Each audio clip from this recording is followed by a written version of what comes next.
السلام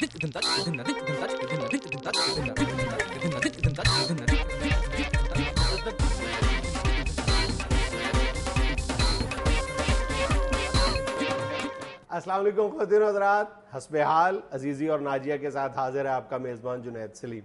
السلام علیکم۔ السلام علیکم خواتین و حضرات، آئیے اپنے دکھوں کے ساتھ حاضر ہے، چونکہ آج پھر میرے مرشد پاک کو میں صدقے جاؤں اپنے مرشد کے آئے ہائے ہائے ہائے۔ دیکھو یار، یہ میرے مرشد کے ساتھ افسر کیا کر رہے ہیں یار؟ اب کیا ہو گیا تمہارے مرشد کے ساتھ؟ کیا ویسے تم کیا سمجھتی ہو ہر 5 منٹ بعد مرشد کے ساتھ کچھ ہوتا ہے؟ کہہ تو ایسے ہی رہے ہو۔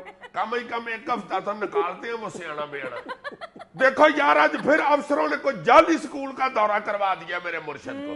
مرشد میرے بالکل سیدھے سادے حلیم طبیعت کے آدمی ہیں، معصوم شخصیت ہوئے، اصلی مرشد ہیں اور ان کو جعلی دورے کروا دیتے ہیں۔ ہوا کیا عزیز صاحب؟ وزیر اعظم صاحب تشریف لے گئے تھے سیلاب زدہ علاقوں کا دورہ کرنے کے لیے۔ وہاں پہ انتظامیہ نے وہی روایتی جو حربے ہوتے ہیں وہاں پہ ایک سکول قائم کیا، خاص طور پہ دورے کے لیے، سکول دکھانے کے لیے وزیر اعظم صاحب کو۔ جیسے وزیر اعظم صاحب تشریف لے گئے، سکول بھی ساتھ ہی چلا گیا۔ کرائے کے کرسیوں والے آ گئے، ماسٹر بیچارہ جو دیہڑی پہ آیا ہوا تھا وہ اپنا 500 دیہڑی لے کے نکل گیا۔ سکول کی جو ٹلی تھی وہ جانے والی، وہ کباڑیا آ گیا، بھائی جی واپس کرو، گاہک آیا ہوا ہے خدا کے واسطے۔ سارا سکول ادھر ایسے کھلر گیا جیسے ککڑوں نے کوڑا نہیں کھلا رہا ہوتا۔ میرے مرشد کی معصومیت سے یہ لوگ نجائز فائدہ اٹھا رہے ہیں۔ میں تو ڈرنا شروع ہو گیا ہوں یار، یہ نہ ہو کسی دن مرشد پاک خود فروٹ لینے چلے جائیں، ادھر وہ جعلی فروٹ دے دے فروٹ والا ان کو۔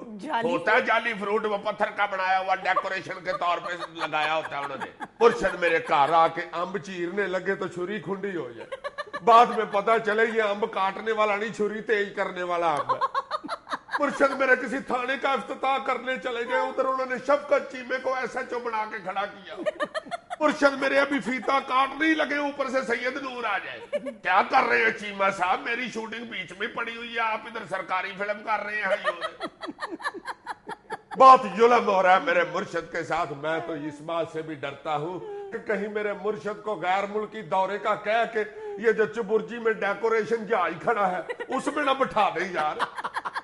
4-5 گھنٹے بعد مرشد میرے کھڑکی سے باہر دیکھ کے کہیں یار اوسلو تو آ گیا ہے، بندے ادھر توتیوں والے ہی پھر رہے ہیں۔ یار میری نظر کمزور ہو گئی ہے یا اوسلو ہی غریب ہو گیا؟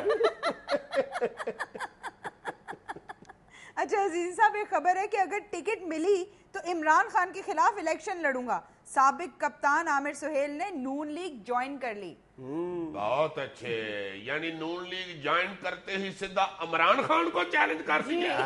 یہ سہیل ضیاء بٹ نے، سہیل ضیاء نے، عامر سہیل پاکستان کا سابق کپتان ہے، کوئی معمولی کھلاڑی نہیں ہے۔ عامر سہیل بھی؟ جی۔ واہ واہ واہ واہ واہ، کیا بات ہے۔ نہیں تو بنتا ہے اس کا عمران خان کو چیلنج کرنا۔ جب انوکھی بڑا مشہور ہوا تھا نا تو ہمارے محلے کا نہیں آڑو پروان ہے، آڑو گرنیڈ، اس نے کئی محلے میں بیٹھ کے کہہ دیا میں انوکھی کو چیلنج کرتا ہوں، میرے ساتھ کھلے۔ اس کے بعد پھر 1.5 سال وہ جس بندے سے ملتا تھا نا آڑو گرنیڈ، تعارف یہی کرواتا تھا کہ بھائی جی آڑو گرنیڈ جس نے انوکھی کو چیلنج کیا۔ دیکھو یار، اپنا قد بڑا کرنے کے لیے لوگ کیا کیا کرتے ہیں۔ یہ تو ایسے ہی ہے نا کہ قائم علی شاہ صاحب کا ڈرائیور اپنے محلے میں بیٹھ کے سنا رہا ہے، سہی کل میں حیدرآباد دورے پہ گیا، قائم علی شاہ بھی میرے ساتھ تھا۔ ہائے، اس سچویشن پہ مجھے وہ لطیفہ یاد آ گیا۔ ایک کیڑی چڑھ گئی نا ہاتھی پہ، ہاتھی چلتا چلتا ایک پل پہ چڑھ گیا، پل ہلنا شروع ہو گیا۔ کیڑی نے فوراً ہاتھی کے کان میں کہا شہزادیا یہ ہم دونوں کے وین سے ہل رہا ہے پل۔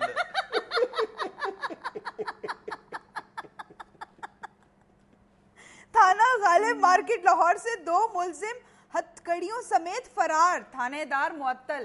معطل کرتے، دیکھو معطل کرتا ہے۔ بڑے منتیں میں نے کیے، میں نے کہا بھائی جی نویاں ہتھکڑیاں لے دیتا ہوں، کیا ہو گیا یار، وہ 2.5 کلو کی تھی، میں 5 کلو کی لے دیتا ہوں، نقصان تو میرا ہوا ہے، دفعہ کرو دوڑ گئے تو۔ ہتھکڑیاں آپ کو 2 نہیں لے دیتا ہوں، ٹھیک ہے مجھے پتا ہتھکڑیوں کی شارٹیج ہے، میں 2 کی جگہ 4 لا دیتا ہوں یار، خدا کے واسطے معطل تو لگ رہا یار۔ تفتیش کرنی شروع کر دیجیے، مجھے پہلے یہ بتاؤ کہ ڈاکو دوڑے کیسے ہیں۔ میں نے دوڑ کے بھی دکھایا، میں نے کہا جی ایسے دوڑے ہیں، نہیں مانے۔ آگے سے افسر کہتے ہیں بکواس کرتے ہو، ہتھکڑیاں لگی ہو تو ایسے تو بندہ دوڑ ہی نہیں سکتا۔ اس بات میں معطل ہوا ہوں، اور کوئی ایسی بات نہیں، جرم نہیں کو میرا، مجھے پتہ نہیں چلا کہ ہاتھ کڑی والا بندہ دوڑتا کیسے ہے, یہ نہیں سمجھ آئی مجھے ٹریننگ میں بھی کسی نے نہیں بتایا ہاتھ کڑی والا بندہ کیسے دوڑتا ہے. مجھے بتایا ہوتا تو میں بتا دیتا بھائی جی ایسے دوڑ دی. سمجھ نہیں آئی یار.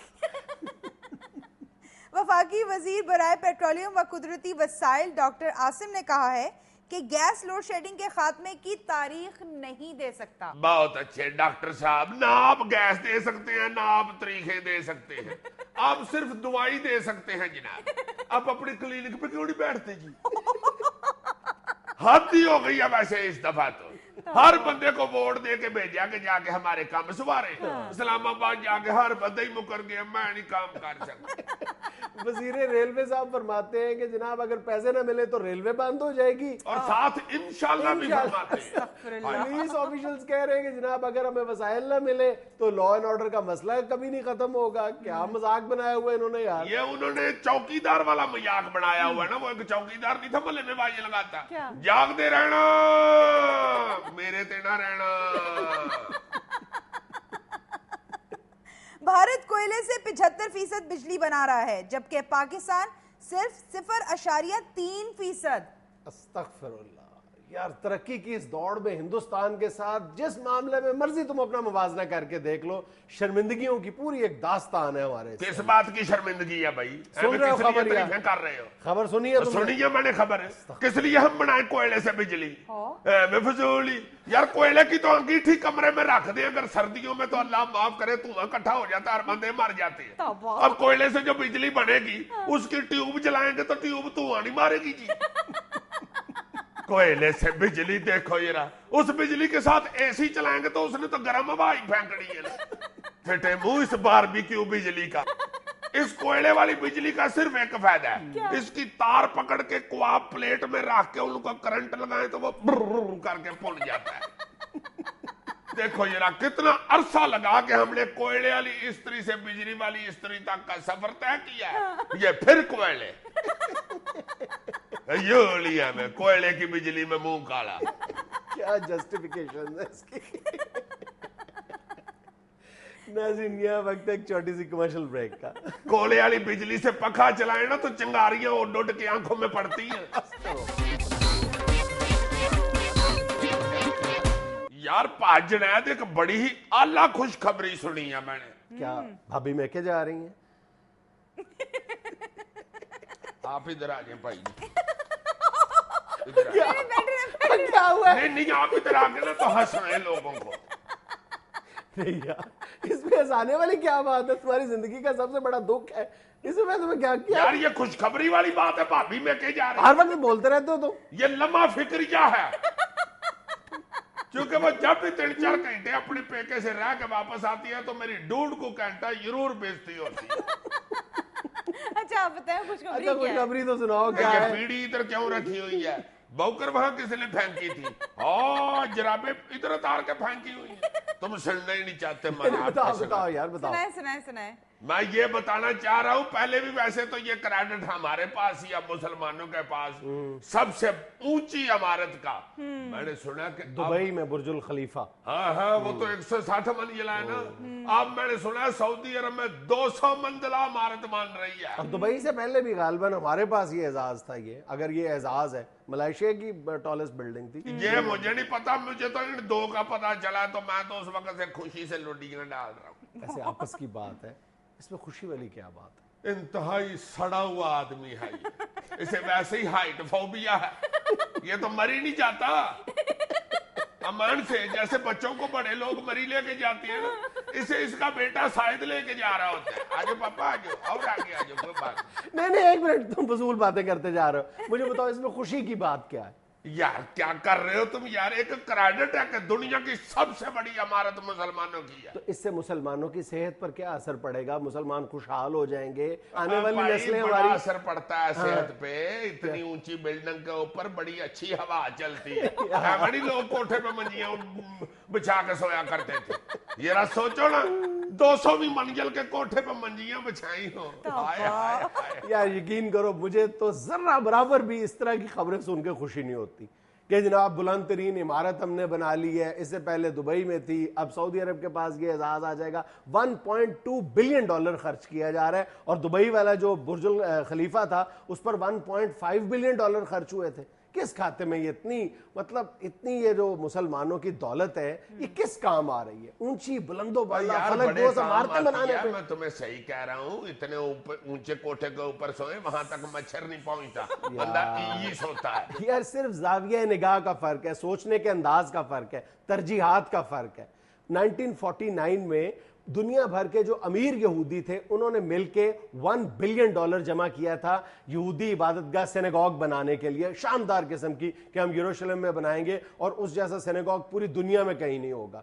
تو ایک سیانے یہودی نے چیف ریبی کو مشورہ دیا تھا کہ یہ $1 ارب آپ بجائے عبادت گاہ پر ضائع کریں, آپ اس کا ایک ایجوکیشن ٹرسٹ بنا دیں تاکہ آنے والی جو یہودی نسلیں ہیں وہ اپنے رب کو تعلیم کے ذریعے پہچان سکیں. اور چیف ریبی کو یہ بات سمجھ آ گئی تھی, اس نے وہاں پر ایک ایجوکیشن ٹرسٹ قائم کیا, لائبریریز بنائیں, اور اس کا نتیجہ یہ نکلا کہ آج جتنے بھی دنیا بھر میں یہودی ہیں ان میں شرح خواندگی 100% ہے, یعنی ایک بھی یہودی ان پڑھ یا نیم خواندہ نہیں ہے. اچھا جی, سب کے سب پڑھے لکھے ہوتے ہیں جی, پھر تو ادھر اخبار بڑا بکتا ہوگا یار.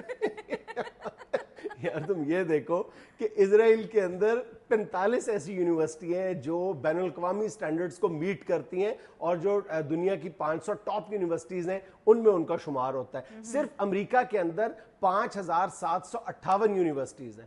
جاپان کے شہر ٹوکیو, صرف ایک شہر کے اندر 1000 سے زیادہ یونیورسٹی ہیں جو انٹرنیشنل سٹینڈرڈز کو میٹ کرتی ہیں. اپنے ہمسایہ ملک ہندوستان میں 8000 یونیورسٹیز ہیں, جس میں سے 400 یونیورسٹیاں جو ہیں وہ بین الاقوامی معیار کے مطابق ہیں, جہاں پر PhD کی ڈگری دی جاتی ہے. اور تمام اسلامی ملکوں کو ملا کر جتنی یونیورسٹیوں کی تعداد بنتی ہے پتہ کیا ہے؟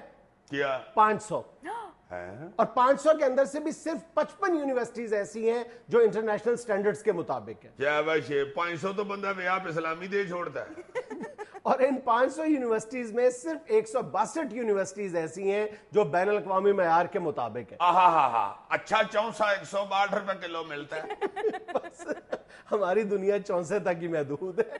تو میں اس سے بھی زیادہ ایک حیرت انگیز, بلکہ کہنا چاہیے شرمناک سٹڈی بتاتا ہوں جو مذہب کی بنیاد پر پوری دنیا میں کنڈکٹ کی گئی تھی کہ اعلیٰ تعلیم کے حصول تک مذہب کے حوالے سے لوگ کس طرح پہنچتے ہیں. تو جو سب سے زیادہ لوگ جو اعلیٰ تعلیم تک پہنچتے ہیں وہ یہودی ہیں, جہاں پہ 98.2% یہودی جو ہیں وہ اعلیٰ تعلیم حاصل کرتے ہیں. دوسرے نمبر پر عیسائی ہیں, اور وہ عیسائی ہیں جو یورپ یا امریکہ میں آباد ہیں. 40% جو عیسائی ہیں وہ اعلیٰ تعلیم حاصل کرتے ہیں, اور 11% ہندو اعلیٰ تعلیم کا حصول کرتے ہیں. اور مسلمان جو اعلیٰ تعلیم کا زینے تک پہنچتے ہیں ان کی تعداد پتہ کیا ہے؟ 8% ہوگی. 2%. ایسے نہ کرو یار, ہمیں زیادہ نہ ہمیں جلیل کرو. بھائی یہ فیکٹس ہیں, جتنے مرضی بیٹر ہے, فیکٹس ہیں. ساری بات اس کی سن لو پھر مجھے بتا دینا. اور میں تمہیں سب سے بڑا پرابلم بتاؤں کیا, اس لیے کہ ہم نے اعلیٰ تعلیم کو بلکہ تعلیم کو صرف حکومت کی سردردی سمجھ لیا ہے, اور یعنی پرائیویٹ سیکٹر میں اس کو نجی طور پر یا ذاتی طور پر تعلیم کے فروغ کو اپنی ذمہ داری ہم لوگ نہیں سمجھتے. تم یہ دیکھو نا کہ پوری دنیا میں جتنے بھی مخیر لوگ ہیں وہ جب ٹرسٹ بناتے ہیں تو وہ تعلیم کو سب سے پہلی اپنی ترجیح رکھتے ہیں, پرائورٹی بناتے ہیں. ہم بھی بہت زیادہ مخیر ہیں, پوری دنیا میں چیریٹی کرنے والے لوگوں میں ہمارا سر فہرست شمار ہوتا ہے, لیکن ہم کیا کرتے ہیں کہ بھوکے کو کھانا کھلا دیتے ہیں, بے گھر کو اس کو چھت دے دیتے ہیں, یا کوئی اور ایسی رفائی سروس اس کے لیے کر دیتے ہیں. لیکن کبھی ہم نے یہ نہیں سوچا کہ بے علم کو علم کی روشنی سے آراستہ کرنا, منور کرنا, اس سے بڑی نیکی اور کیا ہو سکتی ہے. ہم اس طرف توجہ نہیں دیتے. ہمارے ہاں اب آگے ایک دو گلوکاروں نے یہ کام شروع کیا, تعلیم کے نام پہ ٹرسٹ بنایا, یہ جواد احمد نے, عرش یاد رائے نے. اور اسرائیل میں ایک جارج سوش نامی ایک فلنتھراپسٹ ہے جس نے $4 بلین کا ایک ٹرسٹ قائم کیا ہے, جس سے صرف تعلیمی ادارے اور لائبریریز قائم کی گئی ہیں. اس کے علاوہ ایک اور بزنس مین ہے جس کا نام میں بھول رہا ہوں, اس نے $2 ارب مختص کیے ہیں صرف تعلیم کے لیے. تو یہ $2 ارب اس نے گن کے دیے تھے. یار بڑی بات ہوتی ہے 2 ارب گننا, یار انگلی تھک جاتی ہے. تم کیا بات کر رہے ہو؟ ویسے مجھے بھی تمہاری سمجھ نہیں آئی کہ بات میں نے بلڈنگوں کی ہے.